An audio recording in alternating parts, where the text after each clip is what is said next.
কিছু করো। এ জগতে ভালো কিছু করার নামই হচ্ছে কৃষ্ণ প্রেম।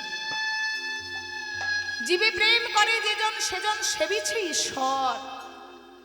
যদি কেউ জগতে মানুষই না ভালোবাসতে পারলো, জীবকেই না ভালোবাসতে পারলো, তাহলে কি করে কৃষ্ণ ভজন কৃষ্ণ সাধন হলো?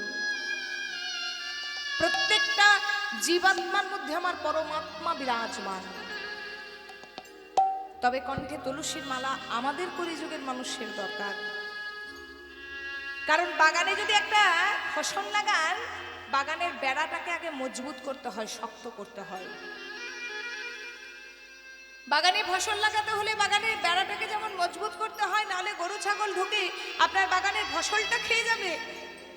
তেমনি হৃদয় বাগানে একটা ভক্তির বীজ আছে, যার নাম হচ্ছে আমাদের ভগবানের জন্য অনুরাগের বীজ, ভক্তির বীজ। কাম, ক্রোধ, লোভ, মোহ, মদ, আশ্চর্য ছটা পশু এসে যাতে বীজটা না উদ্ঘাট করে দিতে পারে, যেন বীজটা মুড়িয়ে খেয়ে না যেতে পারে, অঙ্কুরোদ্গম যেন হয়, তাতে যেন বৃক্ষ হয়, বৃক্ষ যেন ফলে পরিপূর্ণ হয়, তার জন্যই মানব জীবনে আমাদের কলিযুগের মানুষের সর্বপ্রথম দরকার কণ্ঠে একটা তুলসীর মালা। এটাই হচ্ছে আমাদের মানব জীবনের বেড়া। নিতাই গৌর হরি বল, হরি বল। সেই রাধারানী প্রেমের আধার। ভগবানকে বললেন, শোনো বধূ, তুমি যদি আমার ভাব বুঝতে চাও, আমার প্রেমে বুঝতে চাও, তাহলে আমার জায়গায় তোমায় আসতে হবে। ভগবান চিন্তায় পড়ে গেলেন, যা বাবা, এখন যদি রাধার জায়গায় যেতে হয় তাহলে তোমাকে ভক্ত হতে হবে। তো ভগবান তো হওয়া সহজ, কিন্তু ভক্ত কি করে হব গো? ভাগবত সঙ্গে সঙ্গে বলে উঠল, কৃষ্ণ তুমি যদি আগত জন্মে ভক্ত হতে চাও, কারণ দেখুন সত্য যুগে ভগবান নারায়ণ, ত্রেতা যুগে ভগবান রাম, দাপরে ভগবান কৃষ্ণ, এবারে ভক্ত হয়ে জন্ম নেবে নদের নিমায়। ভগবান পর্যন্ত চিন্তায় পড়েছে যে আমি কি করে ভক্ত হব। ভাগবত বললেন, শোনো কৃষ্ণ, তুমি যদি ভক্ত হতে চাও, ভক্ত পদ ধুলিয়া ভক্ত পদ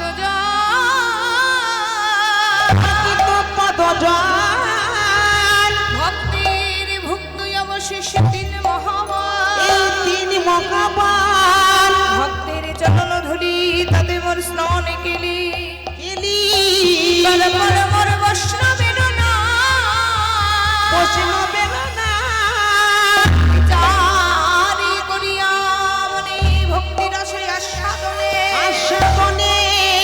মধ্যস্থ শ্রী ভাগবত পুরাণ।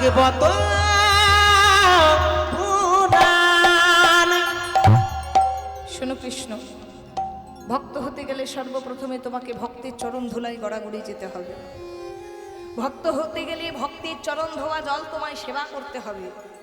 ভক্ত হতে গেলে ভক্তের উচ্ছিষ্ট প্রসাদ গ্রহণ করতে হবে, তবেই তুমি ভক্ত হবে। ভগবান চিন্তায় করেছে, দেবশ্রী এ জগতে এমন কি ভক্ত আছে যে যার চরণের ধুলো আমার মাথার উপর দেবে? হ্যাঁ গো, জয়দেব তো কলম দিয়েছিলেন, স্মরগরল খণ্ডনম মম শিরসি মণ্ডলম। এরপর কি আর লিখতে পেরেছিলেন পরের লাইনটা? এত বড় পদকর্তা পর্যন্ত, কবির পর্যন্ত সাহস হয়নি যে ভগবানের মাথার উপর চরণ রাখে সেই লাইনটা লিখে দিই। ভগবান নিজে এসে জয়দেবের মাটিতে লিখে গেছিলেন, দেহি পদ পল্লব মুদারাম। ঠিক তেমনি সারা ত্রিভুবন ঘুরতে ঘুরতে নারদ যখন চরণ ধুলো পেল না, তখন রাধারানী বলে উঠল, প্রভু কেউ দেখ না দেখ, আমি তোমার চরণ ধুলো দেব। বধূ হে, আমার চরণের ধুলো নিয়ে যদি তোমার মনের বাসনা পূরণ হয়, এতে যদি আমার পাপ হচ্ছে হোক, তবে তুমি আমার চরণের ধুলো মাথায় করো। সেই রাধারানীর চরণের ধুলা মাথায় করে বলে, রাধে গো রাধে গো, তোমার প্রেমের ঋণ আমি একদিন দাঁড়ে দাঁড়ে বিলাইয়ে দেব, দাঁড়ে দাঁড়ে বিলাইয়ে দেব। তোমার ভাবি ভাবিত হয়ে, ভাবিত হয়ে, তোমার মাধুরী যে মন্ডিত হয়ে, মন্ডিত হয়ে, তোমার প্রেমের ডালি মাথায় করে, মাথায় করে, তুমি যেমন করে কৃষ্ণ কৃষ্ণ বলে ধুলাই গড়াগড়ি যাও, গড়াগড়ি যাও, আমিও তেমন করে কৃষ্ণ কৃষ্ণ বলে ঘুরে বেড়াবো। কৃষ্ণ বলে ঘুরে বেড়াবো।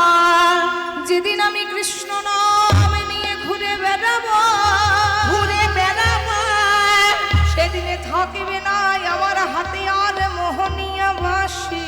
আর মোহনিয়া বাঁশি থাকবে না আমার আর ত্রিভঙ্গ ঠাম। ত্রিভঙ্গ ঠাম। থাকিবে না আমার আর মোহন চূড়া।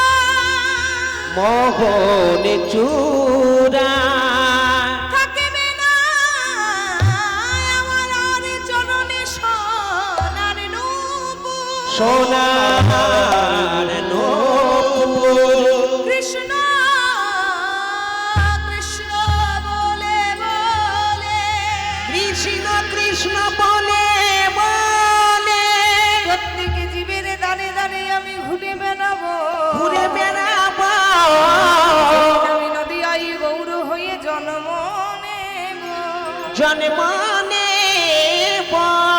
গোবিন্দের গৌ রাধারানীর রা একত্রিত করে মিলিত হয়ে আমার ভগবান রাধার প্রেমটাকে বোঝার জন্য, রাধার ভাবটাকে বোঝার জন্য প্রকট হয়েছেন কোথায়? এসেছেন কোথায় গো? এসেছে ব্রজের বাটা। আপনারা শুধু শুনে যান, কারণ অনেক করতালি দিয়েছেন, অনেক উলুধ্বনি দিয়েছেন, ক্লান্ত হয়ে গেছেন বুঝতে পারছি আপনাদের মুখগুলো দেখে। ঠিক আছে, আপনারা শুধু শুনে যান, তাহলেই হবে। সবাই সব কীর্তনিয়া তো উঠেই বলছে হাত তুলুন, করতালি দেন, উলুধ্বনি দেন। খুবই ক্লান্ত, যদি ইচ্ছা হয় দেবেন, না হলে আমি জোর করব না। শুধু বসে বসে শুনে যান, শুনলেই কৃপা। এসেছে ব্রজের মাথা কালো সখা দেবিয়া, তোদের সোনার নদিয়া। সবাই হাত তুলে। এসেছে ব্রজের বাঁকা কালো শাখা দেখবি আয়, ওদের সোনার নদিয়ায়। ব্রজের বাঁকা কালো শাখা দেখবি আয়, ওদের সোনার নদিয়ায়। কার রং ফিরেছে, ঢং ফিরেছে, রং ফিরেছে, রং ফিরেছে, ফিরেছে ঢং ফিরেছে, রং ফিরেছে, রং ফিরেছে। ভালো করে লক্ষ্য ঢং করেছো? ফিরেছে। আগো ভালো করে লক্ষ্য করেছো? ওদিকে তাকাও তো, দেখো তো এ কালো না ফর্সা? কি বলো, কালো না ফর্সা? কালো। আর কিছু করার নেই, আর প্যারেন্টস মেখো না। কালো তো, আর আমি কালো না ফর্সা? ঠিক আছে, একটা বললেই হচ্ছে, দুটো তো অপশন, ঠিক তো একটাতে দিতে হবে। আচ্ছা এবারে দেখুন, কালোকে যদি কেউ মুখের সামনে বলে না, বাবা তুই কি কালো রে, কি রাগ হয় না? আর যদি ফর্সাকে বলা হয়, বাবা তুই কি ফর্সা, কি সুন্দর পাকা আমের মতন তোর রঙ, গ্ল্যামার আলাদা, কি আনন্দ হয় না মা? কি গো আনন্দ হয় তো? তাহলে দেখুন দুটোই সত্যি কথা। কালোকে কালো বললে খুব রাগ হয়, ফর্সাকে ফর্সা বললে খুব আনন্দ হয়।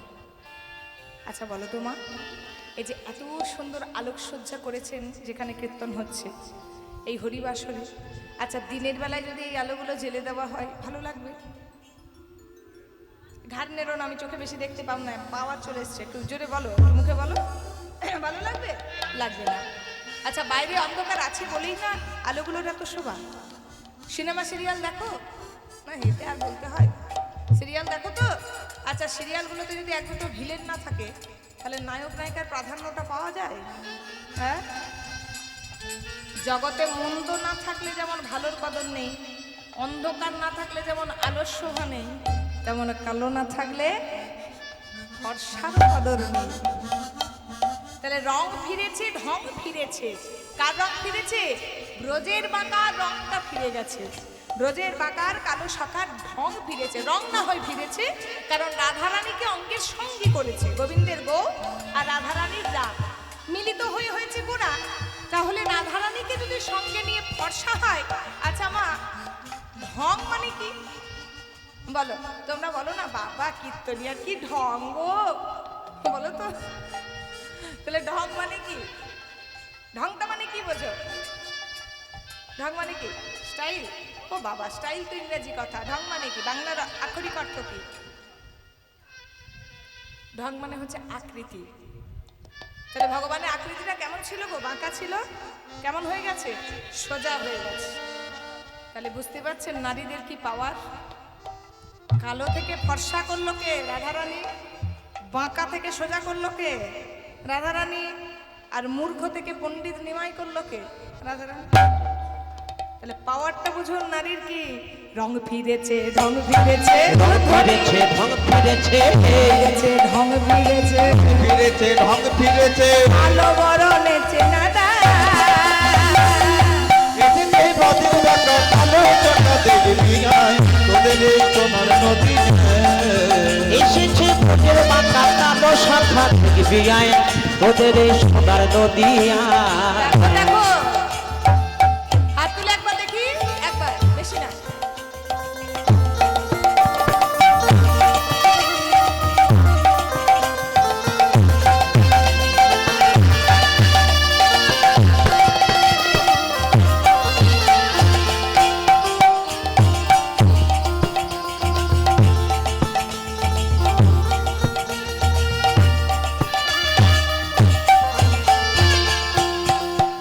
দেখো নাই নাই নাই, তার কালো বরণ নাই। ও নাই নাই নাই, দেখো কালো বরণায়। নাই নাই নাই, আরে ওগো দেখেছো? আর কিন্তু কালো নেই। ওই যে বললাম কালোকে যদি কালো বলা হয় খুব রাগ হয়। ভগবান মনে মনে চিন্তা করছে আমায় কালো বলবে। ভগবান কেমন কালো গো? হ্যাঁ, ওই কাঠের জালে রান্না করে ওই হাঁড়ির যেমন কালো কালি পড়ে যায় এরকম কালো? আরে চিকন কালো করি বলে। দেখবেন সম্বন্ধ দেখতে গেলে কি বলে, আরে মেয়েটা কালো নয়, ফর্সা নয়, ওই চিকন কালো গায়ের রং, শ্যাম বর্ণ, তার মানে চিকন কালো রং। তাহলে দেখো ছিল কালো, হয়ে গেল কি ফর্সা। কেন? নাই নাই নাই, তার কালো বর্ণ নাই। আবার নাই নাই নাই, ও তার কালো বরণায়। গাই অঙ্গে সঙ্গ পেয়ে গৌর হলো তার। ভাই অঙ্গে সঙ্গ পেয়ে গৌর হলো তাই। গাই অঙ্গে সঙ্গ পেয়ে গৌর হলো তার। ওরাই অঙ্গে সঙ্গ পেয়ে গৌরে হলো তাই। এসেছে ব্রজের বাঁকা কালো চাকা দেখবি আয়, তোদের এই সোনার নদী যায়। এসেছে ব্রজের বাঁকা কালো শাখা দেখবি আয়, তোদের এই সোনার নদিয়া। এসেছে ব্রজের বাঁকা কালো চাকা দেখবি আয়, তোদের এই সোনার নদী যায়। রংটা ফিরেছে, ঢং ফিরলো কি করে, বাঁকাটা কি করে সোজা হলো? ললিতা বলছে ও গোবিন্দ এদিকে শোনো শোনো শোনো শোনো, এই যে তুমি আমাদের রাধা প্রেমটাকে ধার নিয়েছো তো, তাই দেখো ধার নিতে গেলে কিছু বন্ধক রাখতে হয়। তো তোমার হাতের বাঁশিটা বন্ধক রইল। যদি তুমি নদিয়ায় নবদ্বীপে গিয়ে কৃষ্ণ কৃষ্ণ বলে কেঁদে কেঁদে আমাদের রাধারানীর প্রেমটা ঋণ শোধ করতে পারো, সেদিন তুমি বাঁশি বাজবে, নচেত পাবে না। প্রেমেতে দিন হয়েছে, প্রেমেতে দিদি হয়েছে, প্রেমেতে দিন হয়েছে, প্রেমেতে দিদি হয়েছে। তার হাতের মাসি কেড়ে নিয়ে বিদায় দিয়েছে। ও তার হাতের মাছি কেড়ে নিয়ে বিদায় দিয়েছে। ও তার হাতের বাঁশি কেড়ে নিয়ে বিদায় দিয়েছে। হাতের মাছি কেড়ে নিয়ে বিদায় দিয়েছে। এসেছে ব্রজের বাঁকা কালো চাকা দেখবি আয়, তোদের এই সোনার নদী যায়। এসেছে তোদের বাঁকা কালো শাখা দেখবি আয়, তোদের এই সোনার নদিয়া। নয় তোদের এই সোনার নদী যায়। তোদের এই সোনার নদিয়া, তোদের এই সোনার নদী যায়। তোদের এই সোনার নদিয়া। সেই নদিয়ার গৌরহরি আমার অনর্পিত ধন এনেছেন। আর সেই গৌরহরিকে যদি পেতে হয় আমাদেরকে নিতাই চাঁদকে ডাকতে হবে, সঙ্গে আমাদের আরাধনা করতে হবে, সঙ্গে আমাদের শাস্ত্র পড়তে হবে। হরি বল। কৃষ্ণকে পাওয়া, গৌরকে পাওয়া এত সহজ কথা নয় কিন্তু বাবা। তাদেরকে ভজনার সঙ্গে সঙ্গে কিন্তু আমাদেরকে অনেক কিছু অধ্যয়ন করতে হয়, পড়তে হয়। হরি বল। আপনারা বলবেন হ্যাঁ মা তুমি যে পড়তে বলছো, তাহলে যদি আমাদের কারো চোখ না থাকে, যদি অন্ধ হই, তাহলে কি করে পড়বো? আচ্ছা, যে অন্ধ হবে সে কি করে গীতা পড়বে গো? হরি বল। যে অন্ধ হবে সে কি করে ভাগবত পড়বে, রামায়ণ পড়বে, মহাভারত পড়বে, তাই না? আচ্ছা কেউ যদি মূর্খ হয়, অবা কখ জ্ঞানই না থাকে, তাহলে কি আমার গৌর পাবে না? তাহলে কি আমার নিতাই পাবে না? বলছে শোনো, নববিধা ভক্তির মধ্যে সর্বপ্রথমই হচ্ছে শ্রবণন, তারপরে হচ্ছে কীর্তনন। শুনতেও হবে, গাইতেও হবে, তার সঙ্গে আমাদেরকে অধ্যয়নও করতে হবে। যাদের যাদের ক্ষমতা আছে তারা তারা অধ্যয়ন করবেন, আর যাদের ক্ষমতা নেই তারা অধ্যয়ন করবেন না। তাই কি বলছে, বেদ বিদ্যা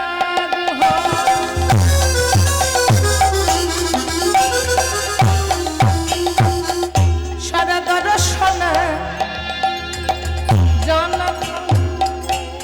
সে যদি আমার গৌরাঙ্গ নাহি ভজে, সে যদি আমার গৌরাঙ্গ নাহি ভজে।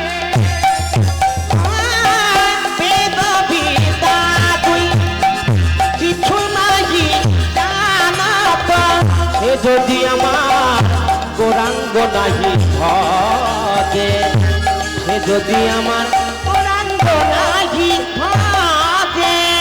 বিধাতারে অধ্যয়ন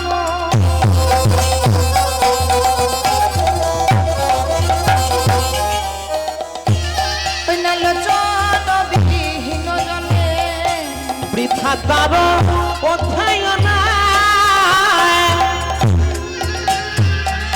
আলোচনা বিহীন জন, তার মনে অন্ধের কি বাগান, দর্পণে অন্ধের কি বাগান। ও দর্পণে অন্ধের কিবা কা, দর্পণে অন্ধের কিবা কা। আহা, কি সুন্দর কথা দেখুন। বলছি যে যতই শাস্ত্র অধ্যয়ন করুক, আর যে যত বড়ই বিদ্বান হোক, যে যত বড়ই বুদ্ধিমতী হোক, যত বড়ই ডাক্তার হোক, ইঞ্জিনিয়ার, প্রফেসর হোক, জাতিতে ব্রাহ্মণ হোক, বৈষ্ণব হোক, যাই করুক না কেন, যদি গৌর ভজন না করে, যতই রাধা রাধা বলে ঝাপাও না কেন, যতই কৃষ্ণ কৃষ্ণ বলে ডাকো না কেন, যদি গৌর নিতাইয়ের চরণ আশ্রয় না করো, যদি গৌর না হইতো কেমনে হইতো, কেমনে ধরিত দে। আর শ্রীদাস শ্রী রাধার মহিমা প্রেম রস শিবা জগৎ মাঝারে জানে তো কি। তাই গৌর হরির চরণ যদি কেউ না ধরে, তাই যাদের চরণ যদি কেউ না ধরে, ওমা অন্ধের সামনে যদি একটা আয়না দেওয়া হয়, অন্ধ আয়না দিয়ে নিজের মুখটা দেখতে পাবে কি? তাহলে অন্ধের সামনে যেমন আয়নাটার কোনো মর্ম নেই, তার জীবনে সব কিছু বৃথা হয়ে যাবে। বৃথা কাজে অধ্যয়ন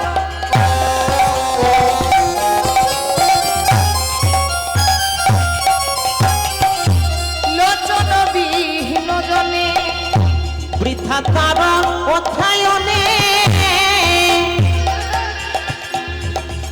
লোচনা বিহীন জনে, তার মনে অন্ধের কি বাগান, দর্পণে অন্ধের কি বাগান। ও গো সেই দর্পণে অন্ধের কিবা কা, দর্পণে অন্ধের কিবা কা। বেদ বিদ্যা দুহ শরণ দর্শন জ্ঞান, সে যদি আমার গৌরাঙ্গ নাহি ভজে, সে যদি আমার গৌরাঙ্গ নাহি ভজে। বেদ বিদ্যা তুই কিছুই নাহি জানত, সে যদি আমার গৌরাঙ্গ নাহি ভজে, সে যদি আমার গৌরাঙ্গ নাহি ভজে।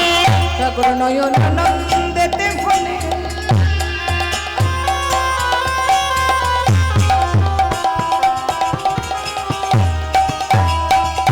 সেই তো সকলি জানে। আহা নয়নানন্দেতে ভনে, সেই তো সকলি জানে। করতলে সর্বসিদ্ধিতা, করতলে সর্বসিদ্ধিতা।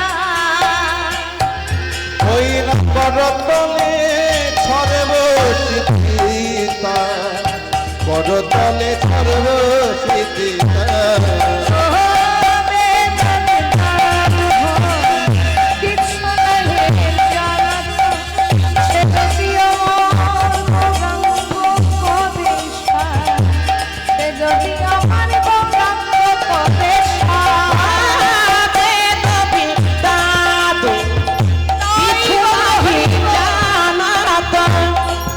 যদি আমার গৌরাঙ্গ করে সার, সে যদি আমার গৌরাঙ্গ করে সার। ঠাকুর নয়নানন্দে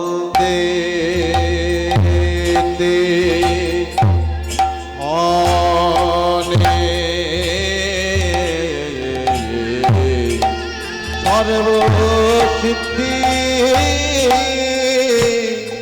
সর্বসিদ্ধি তার গো ও আহামরি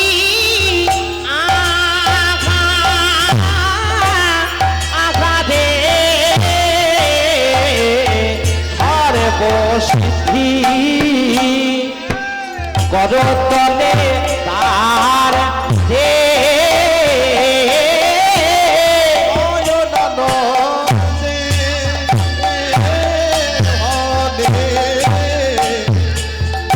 সর্বসিদ্ধি তার গো নয়নানন্দে মনে সর্বসিদ্ধি করতলে তার দে মনে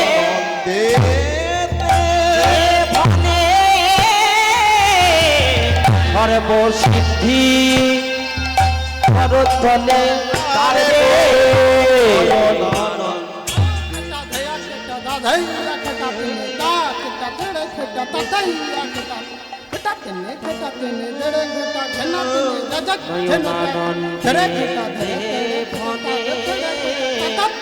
সর্বসিদ্ধি করতলে তার দে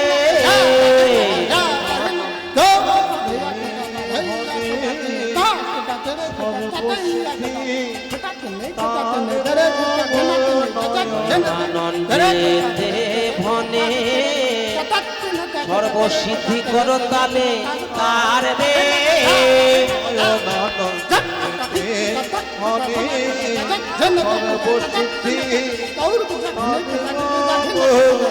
নয়নানন্দেতে ভনে সর্বসিদ্ধি তারে গো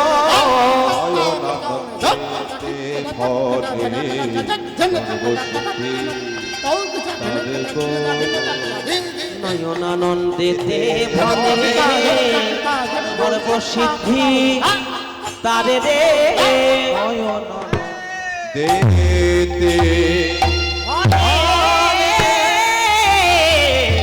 সর্বসিদ্ধি তার রে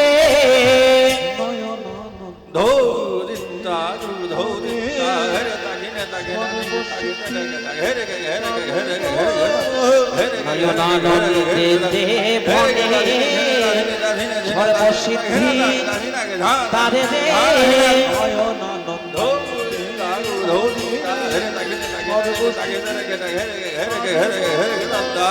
নয়নানন্দেতে ভনে সর্বসিদ্ধি তারে গো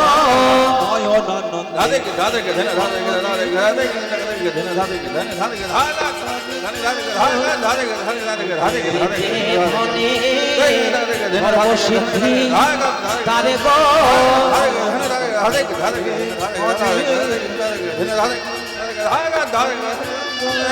নয়নানন্দেতে ভনে সর্বসিদ্ধি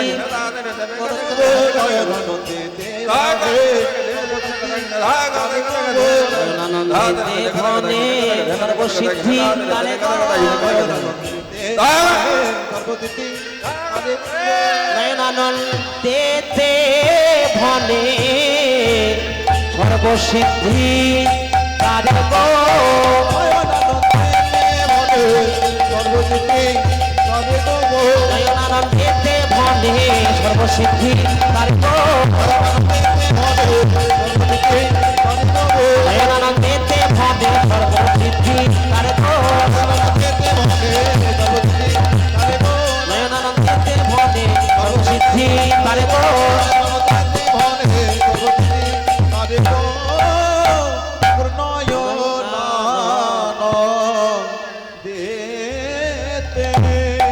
জানি তাই সে উলুধ্বনি দেন, সবাই মিলে প্রেম সে একত্রিত হই। চলুন সবাই মিলে একটু বৃন্দাবনে যাই। বৃন্দাবনে আজকে আস্বাদন করব এক ভক্ত জীবনীর কথা। তবে আজকে বর্তমানে যে লীলাটির কথা আপনারা আস্বাদন করছেন, এই লীলাটি হচ্ছে নবদ্বীপের লীলা, কিন্তু লীলাটি শুরু হয়েছে বৃন্দাবনে। সেই বৃন্দাবনে ছোট্ট একটা অপরাধ করার জন্য তাকে কিন্তু ভক্তকুলে জন্ম নিতে হয়, মনুষ্যকুলে জন্ম নিতে হয়ে তাকে কিন্তু অনেক আঘাত সহ্য করতে হয়, তবেই কিন্তু গৌরহরির কৃপা পাওয়া যায়। আজকে আমরা যে লীলা কথাটি আস্বাদন করব সেটি হচ্ছে গৌর লীলা, কৃষ্ণ লীলা নয়, গৌর লীলা। তো চলুন সবাই মিলে একটু প্রিন্সে বৃন্দাবনে যাই। সেই বৃন্দাবন থেকে সেই লীলাটি শুরু হয়েছে। আমি আজকে লীলাটির নাম বলছি, বর্তমান পরিবেশিত লীলা হচ্ছে ভক্ত হরিদাস। প্রেম সে একটু ধ্বনি। আবারও বলছি, বর্তমানে আপনারা যে লীলাটি আস্বাদন করছেন সেই লীলাটি হচ্ছে পরম ব্রহ্মার পরবর্তী জন্ম, পরবর্তী অবতার জগন হরিদাস বা পরম ব্রহ্ম হরিদাস ঠাকুর। তো চলুন একটু প্রেম সে সবাই মিলে বৃন্দাবনের নামে জয়ধ্বনি দিয়ে, রাধা নামে জয়ধ্বনি দিয়ে আমরা বৃন্দাবনে যাই। বলি বৃন্দাবন বিহারী লাল কি জয় গো, রাধা রানী কি জয় গো, শ্যাম সুন্দরী কি জয় গো, হরিবাসুরী কি জয় গো, ভক্তবৃন্দ কি জয় গো। চলুন একটা ভজন গাইতে গাইতে যাই। কি গো, ভজন শুনতে ভালোবাসো বাবা? হ্যাঁ, একটু ঘুম এসছে, ঘুমগুলো একটু ছাড়িয়ে নাও। হরি বল।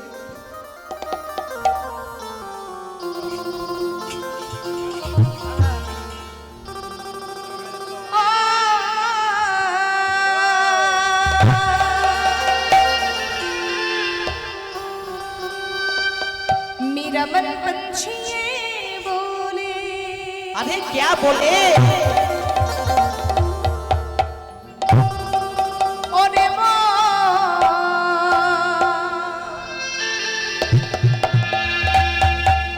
ओरे माँ,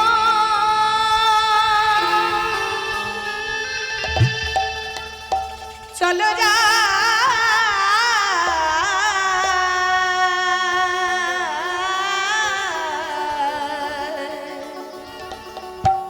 সে মধুর বৃন্দাবন।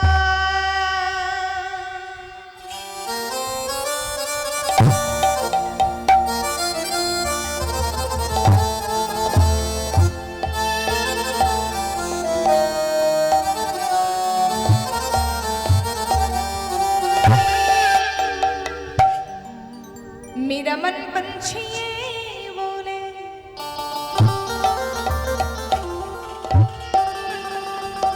अरे उड़े वृंदावन जाओ,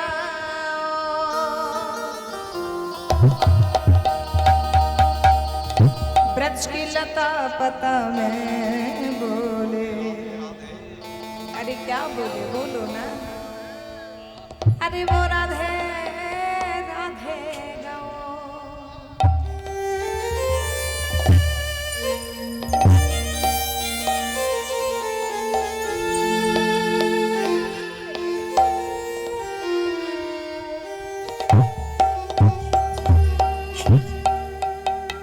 সবাই হাত তুলে 1 2 3 4 একসাথে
वृंदावन बिहारी लाल की, जय हो, राधा रानी की, जय हो, श्याम सुंदर की, जय हो, हरिबासर की, भक्तवृंद की, जय हो। हरिनाम যজ্ঞ की। সবাই মিলে প্রেম সে একটু উলুধ্বনি দাও, মানে তাই গৌর হরি বল।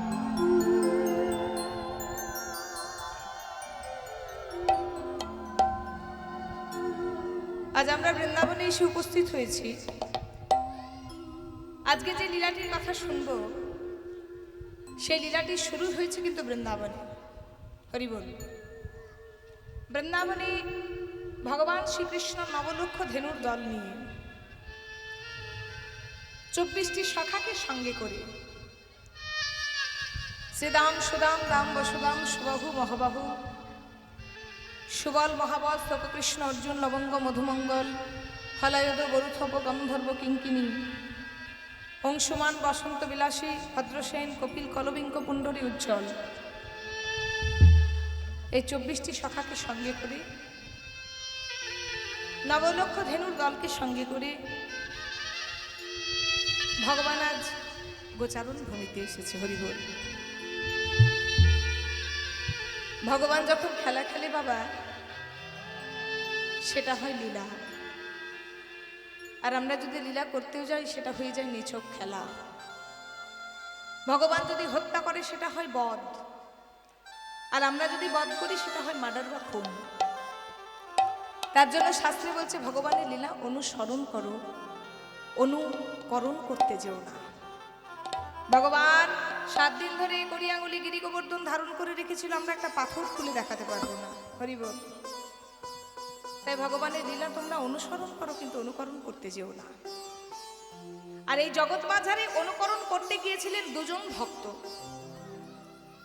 এক হচ্ছে ভোলানাথ আর এক হচ্ছে ব্রহ্মা।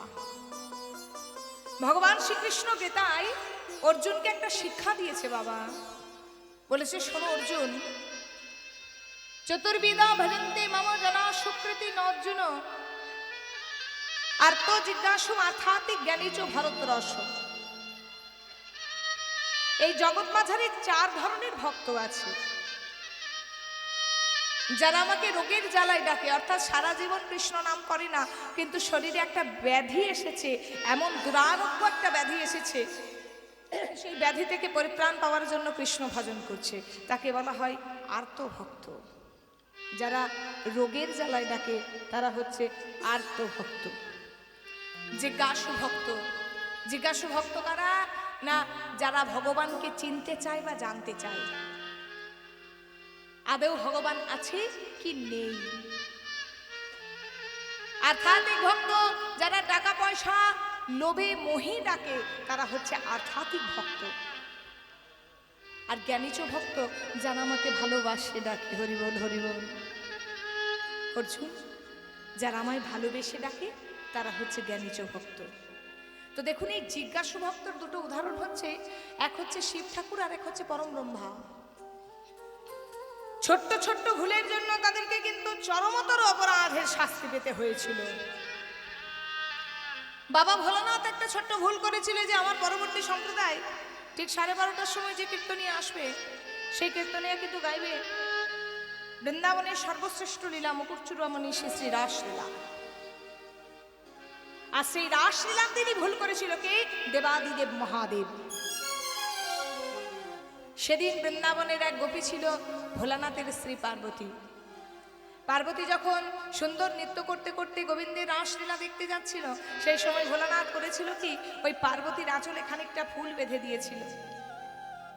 পার্বতী যখন নাচতে নাচতে গিয়েছিল, ফুলগুলো রাস্তায় পড়ে পড়ে গিয়েছিল, আর বাবা ভোলানাথ মেয়ের সাজে সেজে, নারীর সাজ সেজে, কারণ সেখানে দ্বিতীয় পুরুষের প্রবেশ নিষেধ ছিল, তাই জটা উল্টে খোপা করে, খোপায় ফুল দিয়ে সুন্দর করে সিঁদুর পরে, শাড়ি পরে, তাও আবার 80 হাতের শাড়ি।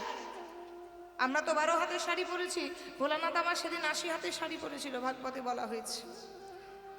সেই 80 হাতের শাড়ি পরে বাবা যখন পার্বতীর পেছনে পেছনে লুকিয়ে লুকিয়ে রাস মণ্ডপে, রাসস্থলিতে প্রবেশ করেছিল, ভগবানের শেষে ক্যামেরায় ধরা পড়ে গেছিল যে সেখানে দ্বিতীয় পুরুষ ভোলানাথের আবির্ভাব হয়েছে। যেই না ভগবানের সিসি ক্যামেরায় ধরা পড়েছে, হরি বল, এই তো পুজো গেল কিছুদিন আগে, কালী পুজো আসছে। হ্যাঁ গো, বাজার হয়েছে। সারা বছর মায়েরা বাজার করছে, স্পেশাল করে পুজো আর নববর্ষের কোনো দরকার হয় না। আমাদের তো মতন মেয়েরা সারা বছর বাজার করছে।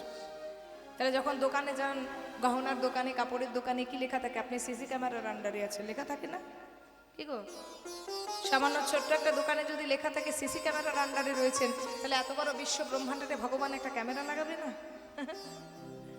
সেই ক্যামেরা লাগিয়ে বসে আছে গো, সেই ক্যামেরায় সদা সব সময় সব কিছু ধরা পড়ছে। নিজেরা যখন অপরাধ করছি তখন আমরা হয়ে যাচ্ছি খরগোশের মতন, মানে চোখগুলো বন্ধ করে দিই।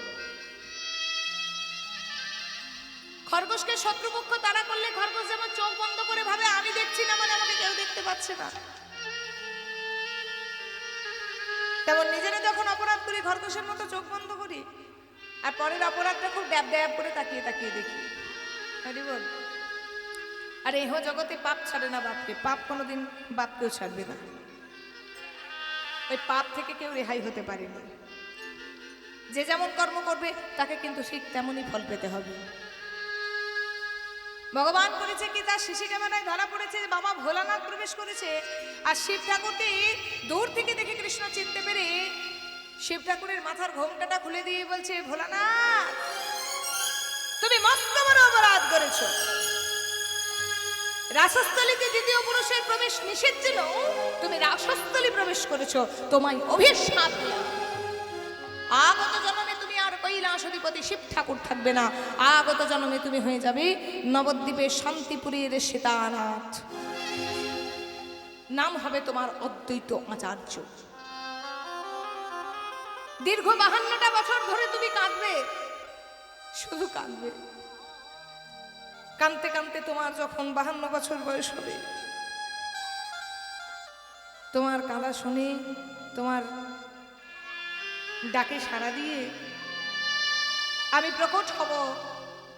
অন্তে কৃষ্ণ বহিরে গৌর দর্শিতাঙ্গি বৈ ভব, যজ্ঞৈ সংকীর্তনদস্ম কৃষ্ণ চৈতন্য মহাশ্রিত রূপে।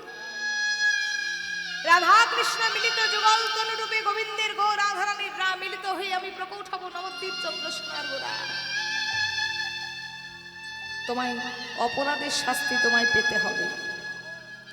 এটা একটা ভুল বাবা। আরেকজন ভুল করেছিল, যেটা আমাদের লীলার আলোচ্য বিষয়। তিনি হচ্ছেন পরম ব্রহ্মা। অপরাধটা করলো কোন দিন গো? একদিন বৃন্দাবনের মাটিতে ভগবান শ্রীকৃষ্ণ খেলা খেলছে। হরি বল। ব্রহ্মার মনে একটু অহংকার চলে এলো। কিসের অহংকার? এ জগৎকে আমি সৃষ্টি করছি, এই জগতের সৃষ্টিকর্তা আমি, তবে কেন ওই বৃন্দাবনের বাগাল ছেলেটাকে সৃষ্টিকর্তা বলে? ওই যে বৃন্দাবনে যে খেলা করছে, বৃন্দাবনের আনাচে কানাচে যে বাঁশি বাজিয়ে বানাচ্ছে, বৃন্দাবনের ধুলোই ধুলোই যে খেলা করছে, ওই সখাদিকে কাঁধে নিয়ে খেলা করছে, সখাদের এটো ফল খালছে, তাকে নাকি সবাই ভগবান বলছে। ব্রহ্মার মনে একটু আমি গন্ধ হলো, একটু অহংকার জন্ম নিল। মনে রাখবেন মা, অহংকার হচ্ছে পতনের মূল। মানুষের জীবনে যখন অহংকার চলে আসবে তখন কিন্তু সর্বহারা সর্বশেষ হয়ে যাবে। ভগবান সকল জ্বালা সহ্য করতে পারে, সহ্য করতে পারে না ভক্তের চোখের জল আর ভক্তের অহংকার। সৃষ্টিকর্তা ব্রহ্মার মনে অহংকার হলো, তুমি কেমন ভগবান, তুমি কিসের ভগবান? যে ভগবান হবে সে কি কোনোদিন সখাদের এঁঠো খাবে? যে ভগবান হবে সে কি কোনোদিন কোনো মানুষকে কাঁধে চাপিয়ে বেড়াবে নাকি?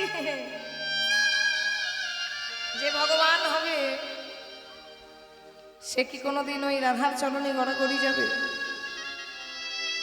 আমি একবার পরীক্ষা করব, তুমি কেমন ভগবান, তুমি কিসের ভগবান? হরি বল।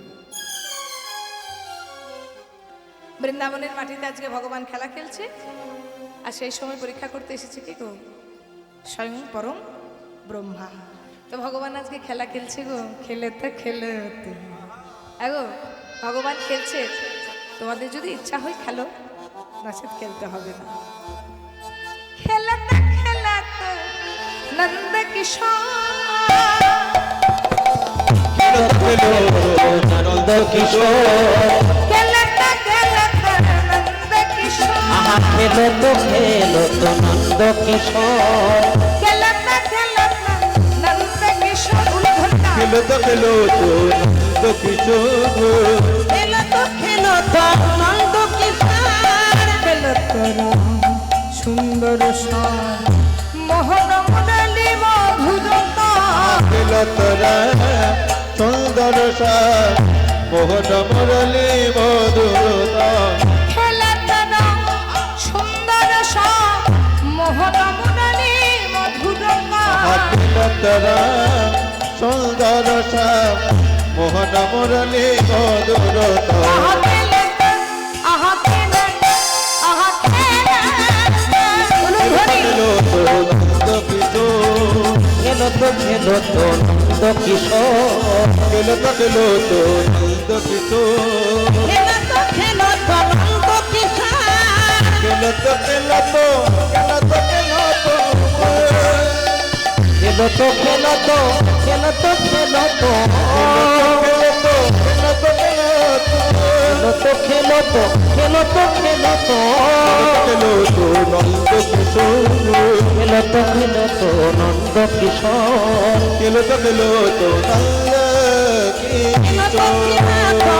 নন্দ কিশোর श्री राम सुदम मिली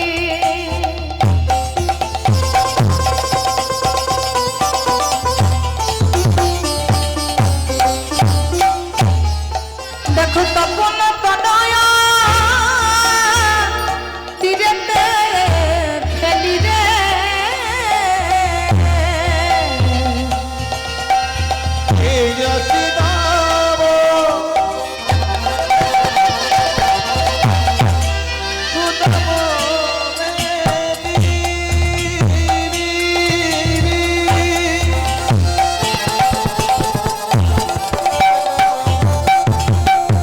আমার তপন তনয়া ধীরে থেকে ধীরে यश दाम सुदम मिली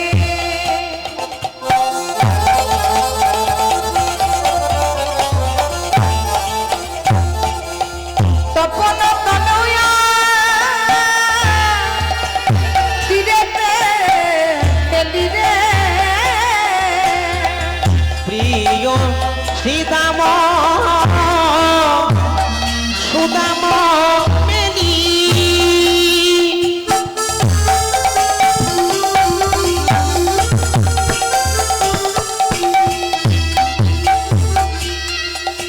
আবার তপন তনয়া ধীরেতে কেলি রে अबुल श्यामली अबुली ওই अबुली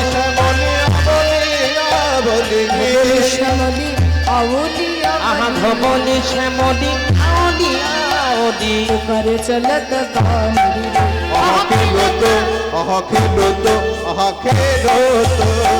খেলো তো নন্দ কিশোর খেলো তো নন্দ কিশোর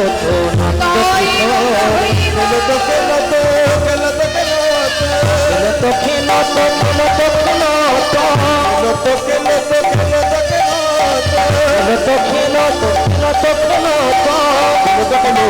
নন্দ কিশোর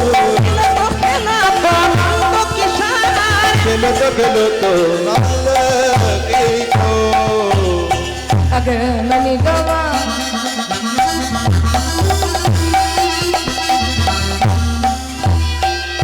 बेदिशा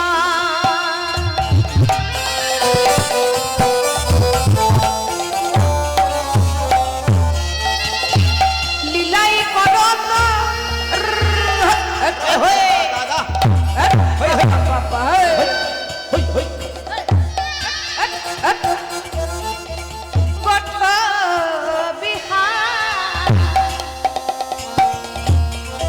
আঘায়া গমনি গম আগাপে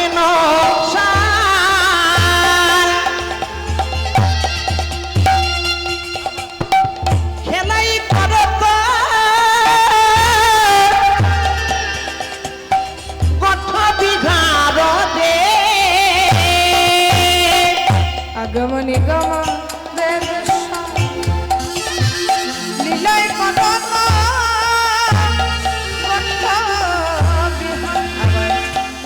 রমা মদন করো কহি নাচে নাচি রমা মদন বহিয়া মদন করো কহিয়া আহানা শিরোমা মদ কর কহিয়া চরণে শরণ প্রাণ দিলে চরণ ছাড়া করো না হে। যেন আমায় চরণ ছাড়া করো না হে। যেন আমায় চরণ ছাড়া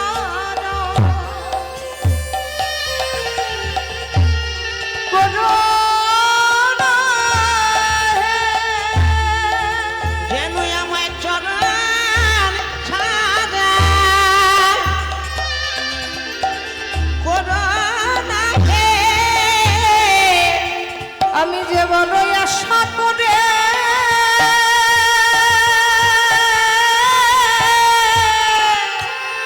হরি বল হরি বল। তোমার চরণে এসেছি মাধব,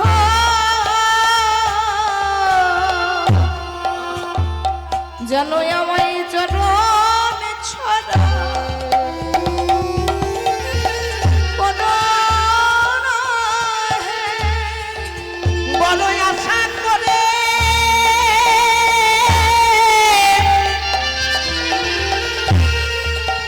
আমি এসেছি মাধব,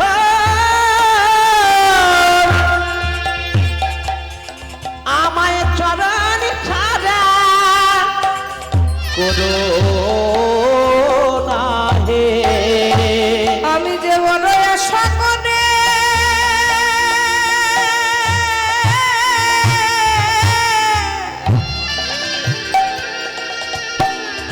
তোমার চরণে এসেছি মাধব, মাধব তোমার কৃপা পাবো বলে যেন চরণ ছাড়া করো না মাধব। বলি এই নিবেদনে খোদা রইল। তোমার কৃপা পাবো বলে এই মিনতি করা রইল। ও তোমার কৃপা পাবো বলে এই মিনতি করা রইল। এই মিনতি করা রইল। তোমার কৃপা পাবো বলে যেন আমায় চরণ ছাড়া করো না হে। খেলা খেলছে আমার প্রাণ গোবিন্দ। এবার খেলা খেলতে খেলতে হলো কি, ব্রহ্মা মনে মনে চিন্তা করলো, কৃষ্ণ আজ তোমায় পরীক্ষা করার জন্য আমি এসেছি কোথায়, বৃন্দাবনের মাটিতে। আজকে তোমায় পরীক্ষা করে তবে আমি যাব। এই বলে করলো কি গো মা, যেই না সখাদের সঙ্গে খেলা খেলছে, পরম ব্রহ্মা চুপি চুপি গিয়ে গোবিন্দের নবলক্ষ ধেনুকে চুরি করে গিরি গোবর্ধনের পাহাড়ের গুহার মধ্যে রেখে দিল। এই, বাচ্চাগুলো তো চিৎকার করছে, একটু দেখুন। যেই নবলক্ষ ধেনুকে চুরি করে গিরি গোবর্ধনের পাহাড়ের গুহায় রেখেছে, কিছুক্ষণ পর গোবিন্দ মনে মনে চিন্তা করছে, আমি তো খেলা খেলছিলাম, আমার গাভীগুলো গেল কোথায়? ও বুঝেছি, তবে মনে হয় যমুনায় জলপান করতে গিয়েছে। ধবলি, শ্যামলি, ধবলি, কাউকে দেখতে পাচ্ছেন? যেই না যমুনার ধারে গিয়েছে সেই গাভীদেরকে দেখতে, এসে দেখছে সখারাও আর নেই। ব্রহ্মা সে সখাদেরকে চুরি করে করেছে কি না গিরি গোবর্ধনের পাহাড়ের গুহায় রেখেছে। ভগবান মনে মনে চিন্তা করলেন, তবে কি সখারাও পিপাসায় প্রাণ ফেরে যাচ্ছিল বলে জলপান করতে গিয়েছে? আমায় না বলে তো কেউ কোনোদিন কোথাও যায় না, একবার দেখি তো। যেই যমুনার ধারে গিয়েছে, না সখাদের দেখতে পাচ্ছে না তা গাভীদের দেখতে পাচ্ছে। এবার মনে মনে চিন্তা করছে, নিশ্চয়ই দুরাচারী কোনো মানুষের কাজ। দেখি একবার ধ্যানস্থ হই। যেই না গোবিন্দ ধ্যানস্থ হয়েছে, সঙ্গে সঙ্গে দেখছে সেই যমুনার তীরে তীরে ব্রহ্মা অট্ট হাসি হাসছে। গোবিন্দ সঙ্গে সঙ্গে বলছে, ব্রহ্মা তোমার অহংকারে তুমি জ্বলে পুড়ে মরবে। তুমি আমায় পরীক্ষা করতে এলে? ব্রহ্মা, যাকে আমি সৃষ্টি করলাম তাকে তুমি চিনতে এলে? আবার নাভিমণ্ডল থেকে তোমায় সৃষ্টি করলাম, তোমার হাতে তুলে দিয়েছিলাম 5টা বাণ, মদন মাদন শোষণ স্তম্ভন মোহন। তোমাকে বলেছিলাম 5টা বাণ নিয়ে তুমি জগৎ সংসার সৃষ্টি করো, তুমি মদনকে সৃষ্টি করে 5টা বাণ দিয়েছো। আমার নাভিমণ্ডল থেকে সৃষ্টি হয়ে তুমি আমার সন্তান হয়ে তুমি আমাকে পিতাকেই চিনতে চাইলে। তবে দেখো আমি কে আর তুমি কে। ভগবান কৃষ্ণ করলেন কি গো, সঙ্গে সঙ্গে নিজের নোমটি ছিঁড়ে মাটির মধ্যে ফেলে দিলেন। আর যেই না মাটির মধ্যে ফেলেছেন, আবার নবলক্ষ ধেনু, আবার সখাগণ সৃষ্টি করলেন। ব্রহ্মা মনে মনে চিন্তা করছে, বাবা এ আজ যাই হোক সৃষ্টি করতেও জানে। আমি হরণ করলাম, এ তো বেটা আবার সৃষ্টি করে দিল, চলো আমি আবার হরণ করব। আবার নবলক্ষ ধেনুর দল সখা দিকে আবার হরণ মানে চুরি করে আবার গিরি গোবর্ধনের পাহাড়ে রেখে এসেছে।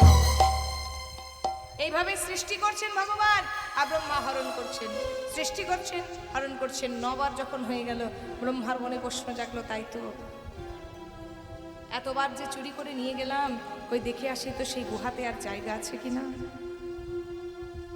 যেই গুহার মধ্যে গিয়েছে দেখছে একটা তিল ফেলার জায়গা নেই। যেই না দেখেছে ঠিক গুহার এই অবস্থা, সঙ্গে সঙ্গে ব্রহ্মা ধ্যানস্থ হয়েছে, তবে এ বেটা কে আমায় জানতে হবে। যে জন সৃষ্টি করছে আমি হরণ করছি, তবে কি সত্যিই সে ভগবান নারায়ণ? যেই না ব্রহ্মা নয়ন মুদিত করে ধ্যানে বসেছে, সঙ্গে সঙ্গে ধ্যানের মধ্যে দেখতে পেয়েছে সেই যে গোঠের রাখাল, সেই যে ব্রজের বালক, সেই গোঠের রাখালের ভেতরে আমার চতুর্ভুজ নারায়ণ বিরাজ করছে। ছোট্টে ছোট্টে ব্রহ্মা এসে গোবিন্দের চরণে পড়েছে, আমারই অপরাধ ক্ষমা করো,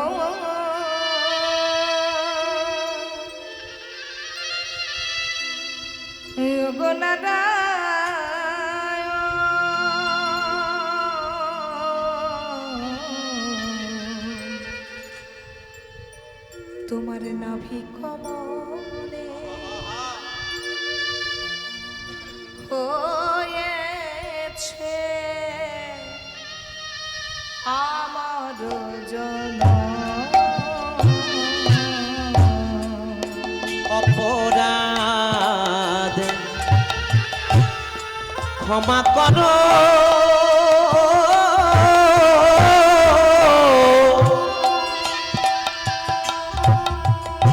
ও গো প্রভু নারায়ণ,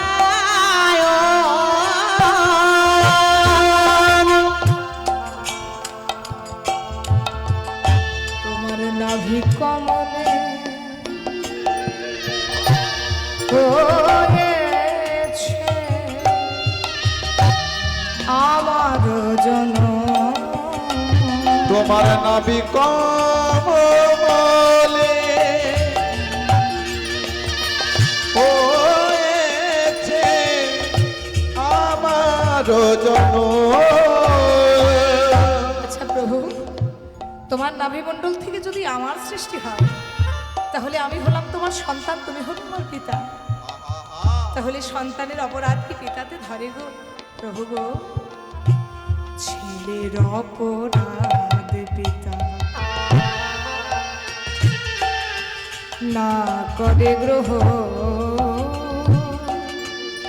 তুমি মনে ক্ষমা করো এই নিবেদন, তুমি মনে ক্ষমা করো এই নিবেদন, ওগো ক্ষমা করো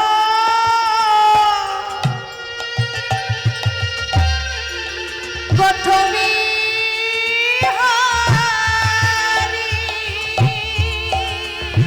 ও গো ক্ষমা করো,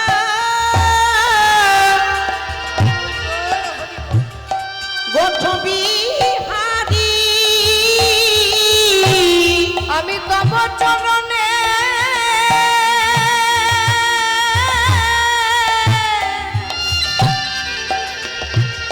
চিরই অপরাধী,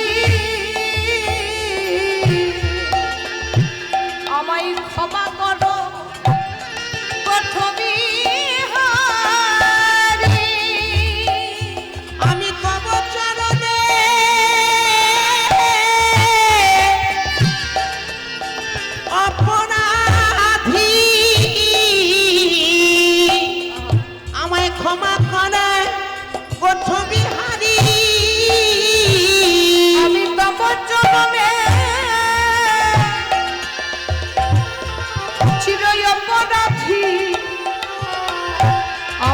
ক্ষমা করো গোঠবি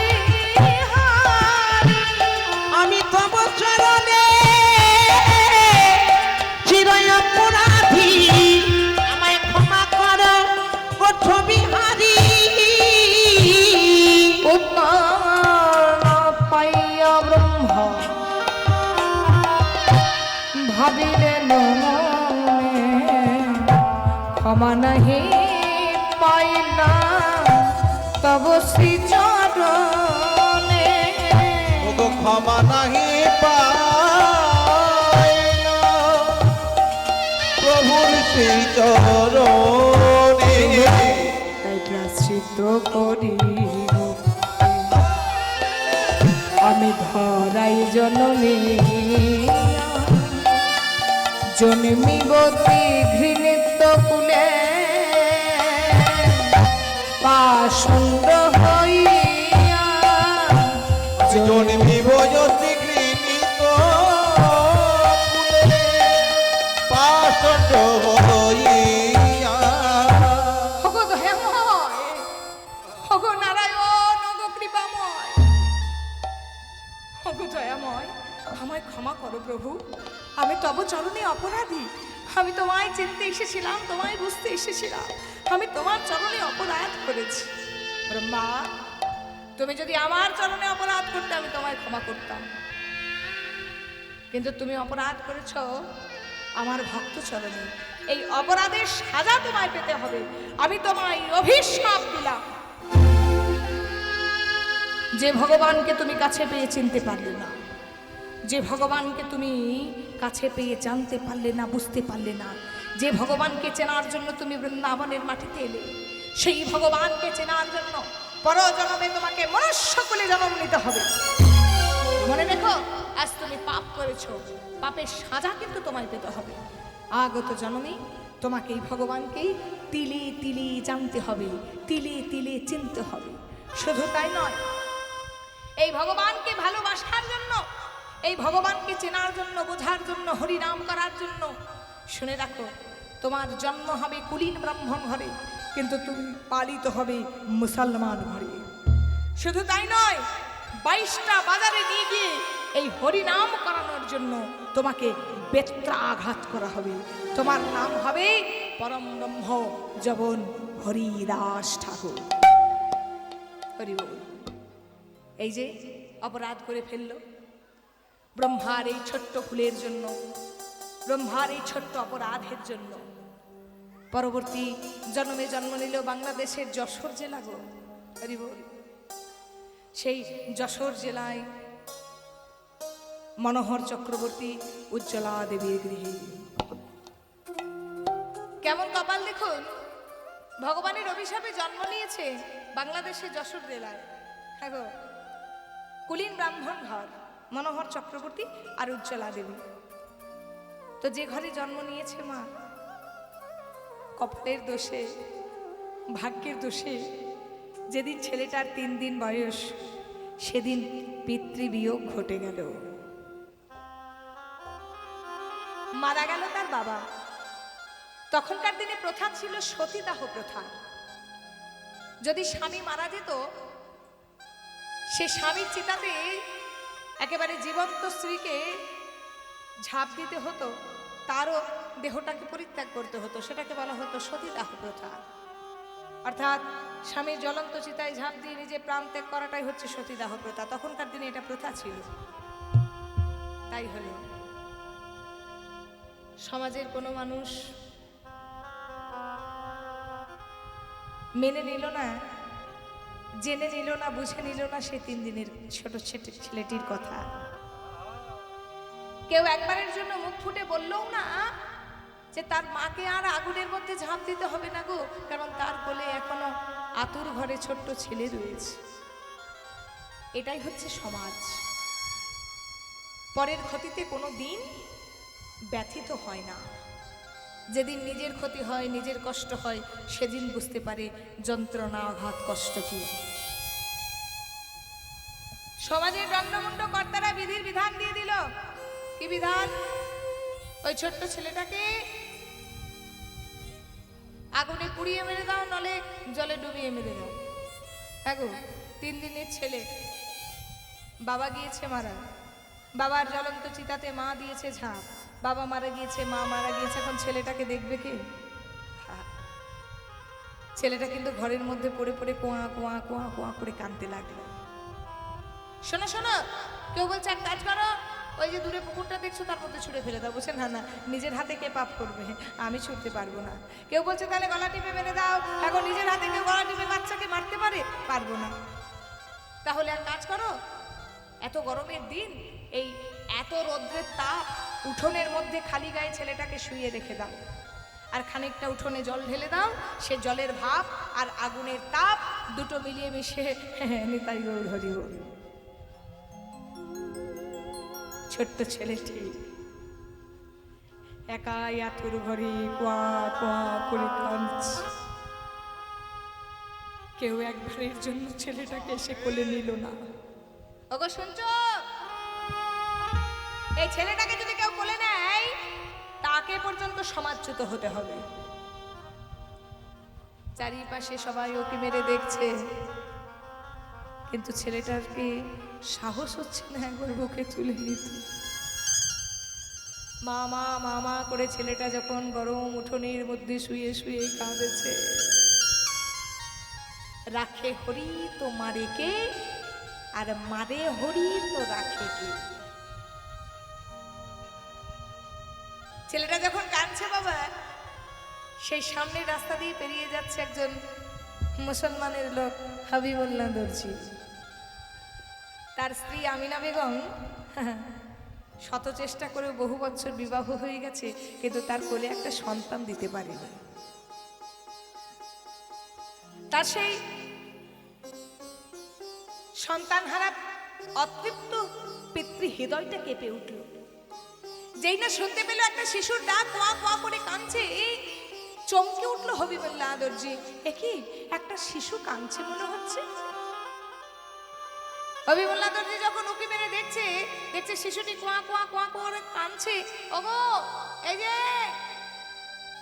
বাড়িতে কে আছো, ওকে কোলে তুলে নাও, ও যে উঠোনে গরমের মধ্যে পুড়ে ছাই হয়ে যাবে, ওর যে কষ্ট হবে, গায়ে ফোস্কা পড়ে যাবে। ওগো কে গো, ওর মা কোথায়? ওর কেউ নেই, ওর বাবাও নেই, ওর মাও নেই। ওর বাবা মারা গিয়েছে, আর আমাদের হিন্দু ধর্মের রীতি অনুযায়ী স্বামী মারা গেলে স্ত্রীকেও জ্বলন্ত চিতায় উঠতে হয়। তাই বাবা মারা গিয়েছে, মাও মারা গিয়েছে, এ জগতে ওর কেউ নেই। আচ্ছা তবে তোমরা কোলে নাও, আমরা কোলে নিলে সমাজচ্যুত হতে হবে। সমাজে যদি থাকতে হয় তাহলে ছেলেটাকে কোলে তুললে হবে না। ও এটা বুঝি তোমাদের হিন্দু সমাজের রীতি? আহা, ধন্য যায় ধেক যায় তোমাদের হিন্দু সমাজকে। এই ছেলেটাকে কোলে নিলে সমাজচ্যুত হতে হবে। আচ্ছা ঠিক আছে, তোমাদের না হয় সমাজচ্যুত হবার ভয় আছে, কিন্তু আমি তো জাতিতে মুসলমান, আমি তো হিন্দু নই। তাহলে আমি যদি ছেলেটাকে কোলে নিই তাহলে তো আমার সমাজচ্যুত হবার ভয় নেই। সেই হবিবুল্লাহ দর্জি দীর্ঘদিন ধরে চেষ্টা করেও যখন সন্তান দিতে পারেনি তার স্ত্রীর কোলে, একবার আব্বাজান ডাকটা শুনতে পারেনি, আদর করে সেই ছেলেটাকে কোলে তুলে নিয়েছে। ওরে কে বলেছে তোর কেউ নেই? আজ থেকে আমি তোর বাবা, আজ থেকে আমি তোর মা। ছেলেটাকে কোলে নিয়ে ছুটতে ছুটতে আনন্দ করে গিয়েছে কোথায়? তার স্ত্রী আমিনা খাতুনের কাছে। আমিনা, আমিনা, আমিনা, কি হয়েছে গো, এত চিৎকার করে ডাকছো কেন? আমিনা, আমিনা, একবার দরজাটা খোলো, দেখো তোমার জন্য কি নিয়ে এসেছি। আমিনা যেই না বাবা দরজাটা খুলেছে, সঙ্গে সঙ্গে চমকে গিয়েছে। এ কি গো, হে কি, হে তুমি কার ছেলেকে নিয়ে এসেছো? ছেলেটা কে, কোথা থেকে নিয়ে এসেছো? আমিনা দেখো, আমিনা একবার মুখের দিকে তাকিয়ে দেখো, কি সুন্দর একটা ফুটফুটে ছেলে। আহা, সত্যি তো তাই, কি সুন্দর ছেলে গো, কি সুন্দর দেখতে। হ্যাঁ গো, এ নিশ্চয় কোনো ভালো ঘরের ছেলে। তুমি ওকে কেন নিয়ে এসেছো? আমি না, আমি না, তুমি না প্রতিদিন আল্লাহর কাছে দোয়া মাংতে, আমি না, তুমি না প্রত্যেক দিন আল্লাহর কাছে নয়নের জল ফেলেছ একবার মা ডাক শোনার জন্য। আমি না, আল্লাহ দোয়া করে এই সন্তানটিকে, এই ছেলেটিকে আমাদের খুলে দিয়েছে। আমি না, কি গো তুমি পারবে না তোমার সমস্ত মাতৃত্বের ভালোবাসা দিয়ে ছেলেটাকে তোমার কোলে তুলে নিতে? কি গো তুমি পারবে না তোমার সমস্ত মাতৃত্বের স্বাদ এই ছেলেটাকে নিয়ে মিটিয়ে নিতে? আমি না, কি গো তুমি তুমি কথা বলছো না কেন? ওগো স্বামী,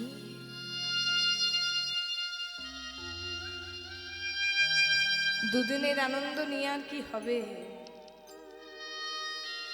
যে আমাদের নয় সে কি আমাদের কাছে থাকবে?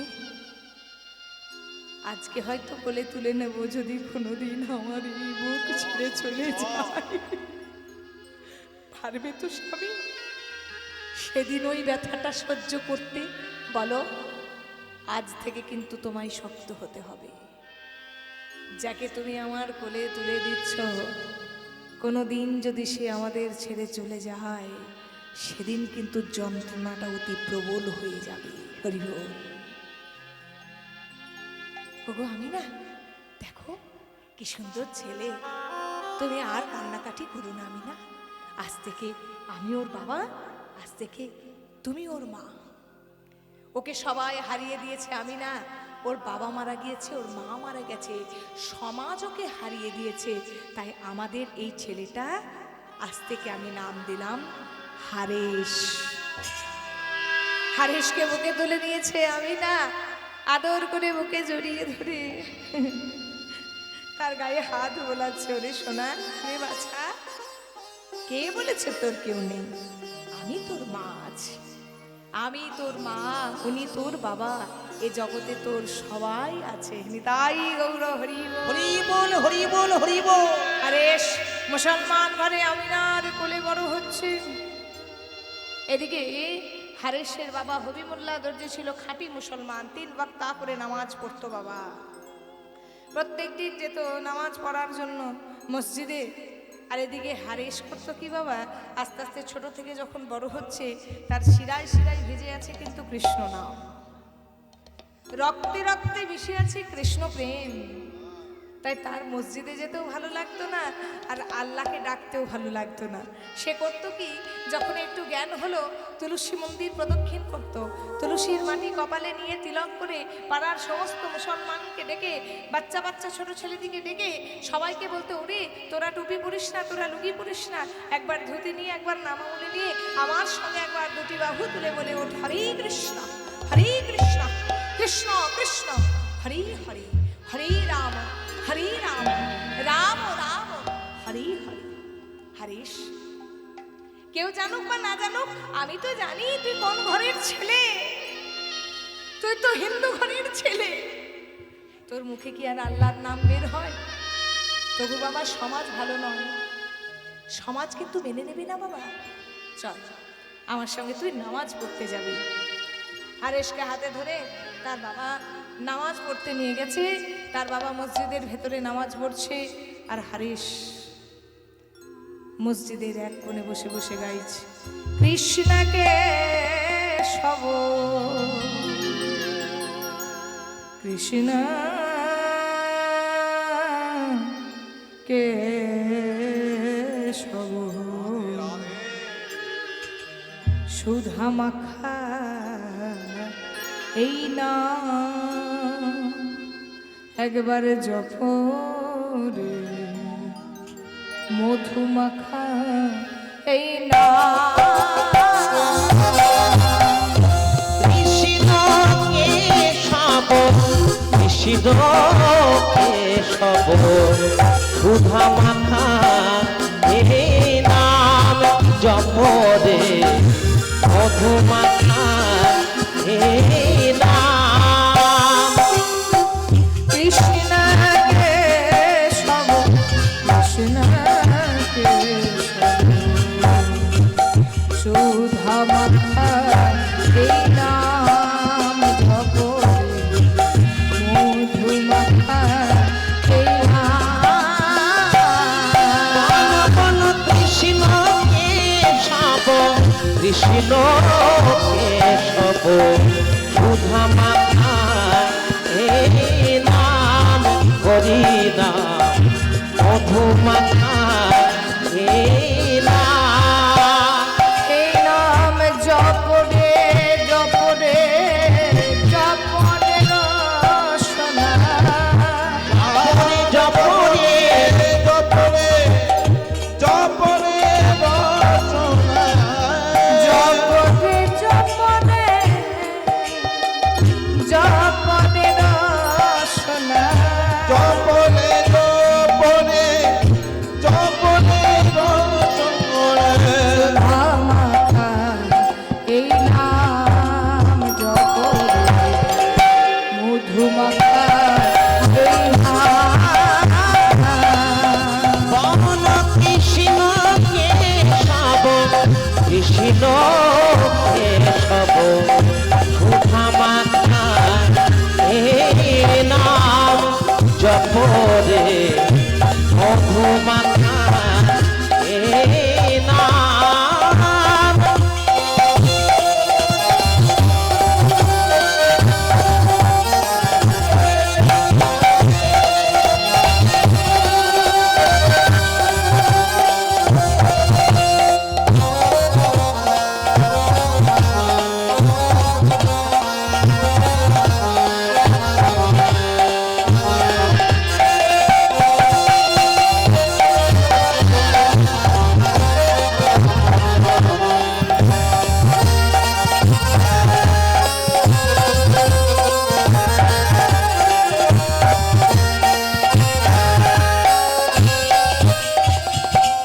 এই নাম জপ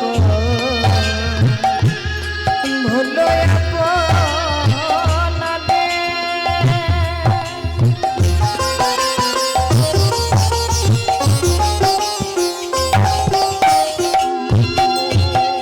দূরে যাক তৃষ্ণা দেব পদাবানে। এই নাম জপ ভুলো আপনারে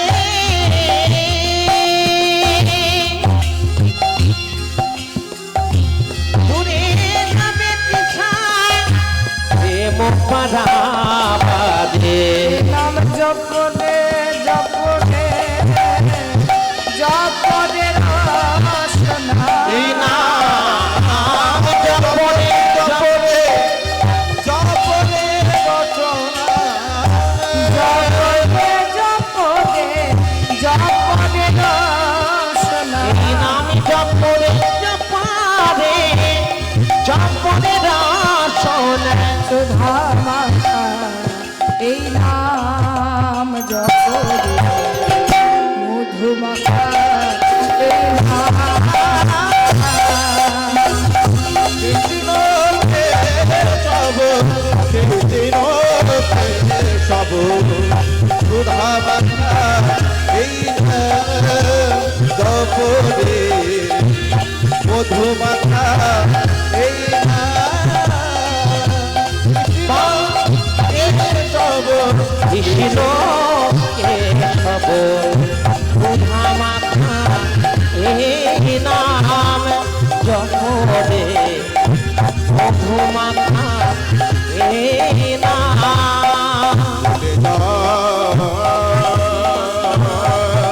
এই নাম জপরে মধুমাখা এই নাম জপরে মধুমাখা এই নাম